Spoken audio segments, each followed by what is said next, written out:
At 18, college feels like an entire universe. Bright, new, brimming with promise. You think about lectures, parties, the future that's just beginning to unfold. What you never think about is the possibility that this universe could become your grave. Autumn in New England looked exactly as it does on screen. Crimson leaves drifting through crisp air, the sprawling campus of Westwood College standing like something lifted from the pages of a Gothic novel. I was a freshman then, greedy for life. My only worries were oversleeping anthropology and deciding which of 3 parties to hit on Saturday night. All of that changed one October evening. Her name was Sarah, a quiet girl from my year. They found her body in the far wing of the library, between shelves of Victorian poetry. The papers called it an accident, but rumors spread like wildfire. They said her eyes were wide open, frozen in terror, and there were strange marks on her neck. Campus police reassured everyone, a tragic, isolated incident. But 2 weeks later, another student vanished. Mike, loud, popular, a football player, Sarah's opposite in every way. He was missing 3 days before they pulled him out of the lake at the edge of campus. Again, an accident. Drunk, they said, fell in. But those who saw the body whispered otherwise, that his hands had been bound behind his back. Fear bled into the campus like fog. Girls no longer walked alone at night. Boys moved in packs. The administration spoke endlessly of safety, posted more patrols, but it felt like locking the door when the killer was already inside the house. I lived in Blackwood Hall, one of the oldest dorms. Cracked stone walls, floors that moaned with every step, corridors lit by dim yellow bulbs. My roommate was Ethan, a crime-obsessed conspiracy addict. After Mike's death, our room became an investigation bunker. "These aren't accidents," he said, pointing at his wall of notes. "The library, the lake, quiet, deserted. He picks his hunting grounds. He's a predator. We're his prey." At first, I laughed it off as paranoia. But Ethan's obsession unearthed connections the police ignored. Both Sarah and Mike were in the same elective, mythology and rituals of ancient cultures. Both had received typed notes in the weeks before their deaths. Just a single line, "See you soon." The authorities waved it off, a prank, they said.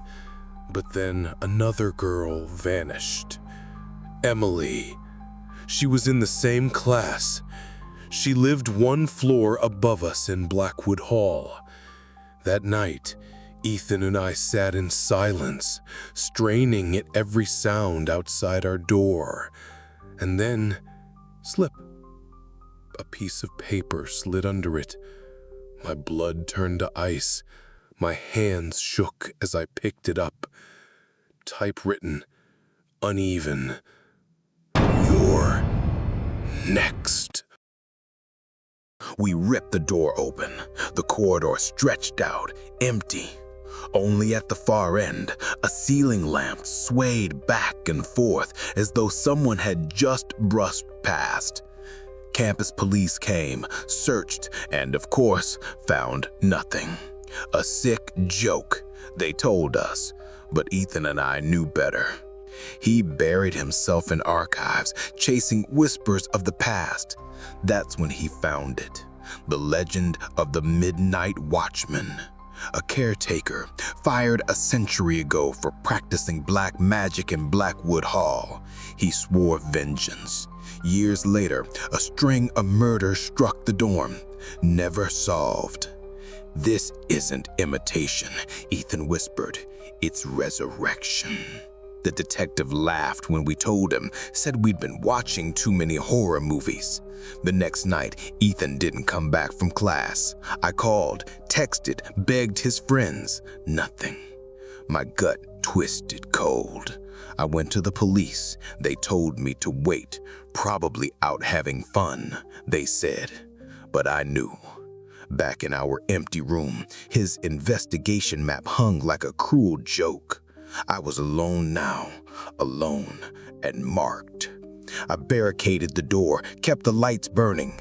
Every creak in the hall felt like a step closer. At 3 a.m., I heard it, a faint scratching at the window. Slowly, I turned my head. Outside, in the dark, stood a figure. I couldn't see its face, but I could feel its eyes. I screamed. By the time others rushed in, the figure was gone.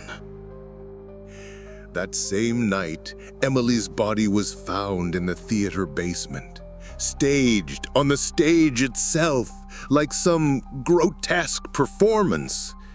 The next day, Ethan's body surfaced too, left in the boiler room behind Blackwood Hall. No disguise, no accident, just death. That was when I understood. The killer wasn't copying the legend. He was performing it, relishing it. And I was the final act. I had nowhere to run, so I went digging. On Ethan's laptop, I found the file he must have discovered just before his death. Security footage from the library the night Sarah died. Grainy, dark, but in one frame, a man left the building minutes after the estimated time of her murder. The face was blurred, but his wrist wasn't. An old-fashioned watch, leather strap. I remembered exactly who wore it. Professor Abernathy, the man who taught that elective, quiet, eccentric, lost in his ancient myths. I sent the footage to the detective. This time, he didn't laugh. They arrested Abernathy in his office. He didn't resist. He was, in fact, the descendant of the original Midnight Watchman.